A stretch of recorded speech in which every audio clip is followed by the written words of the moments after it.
За сайхан өглөөний мэнд хүргэе хамтдаа тиймээ хүнсний идэхгүй эсгэгчтэй өглөөний цай ууцгаая. За энэхүү бүтээгдэхүүнийг болохоор та бүхэн маань салаад, хоол бүх төрлийн хоол амтлагч болгож ашиглах боломжтой байдаг. За хоол амтлагчнууд маань болох дээр бас төдийлөн эрүүл мэндэд тустай биш байдаг шүү дээ. Тэгэхээр хоол амтлагчны оронд хэрглэж болдог маш олон төрлийн витамин, амин дэмүүдийг агуулсан. Ялангуяа B-ийн төрлийн амин дэмүүдийг агуулсан. За мөн 9 төрлийн үл орлуулагдах амин хүчлүүдийг агуулж өгсөн. Хоол ундны гөрөлцөх хөдөлгөөнийг сайжруулдаг ийм гоё бүтээгдэхүүн байгаа. За Fabric Wellness бүтээгдэхүүн байна. За энэ бүтээгдэхүүнийг онгойлгоод үзье. Дотроо болохоор нэг ийм нундаг үнэрлэхээр энэ бяслагны үнэртэй ийм гоё бүтээгдэхүүн байгаа.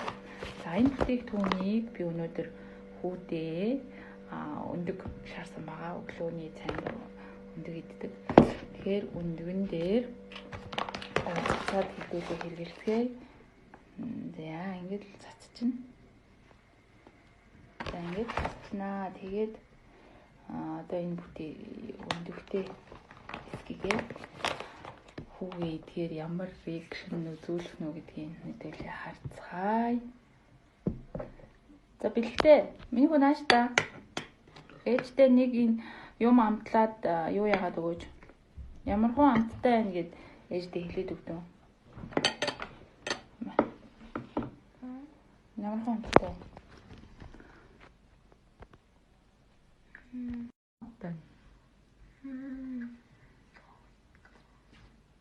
Гоё нөө ямар вэ? Гоё. Өмнө идчихсэн өндөгнөөс ямар хай? Хангуй.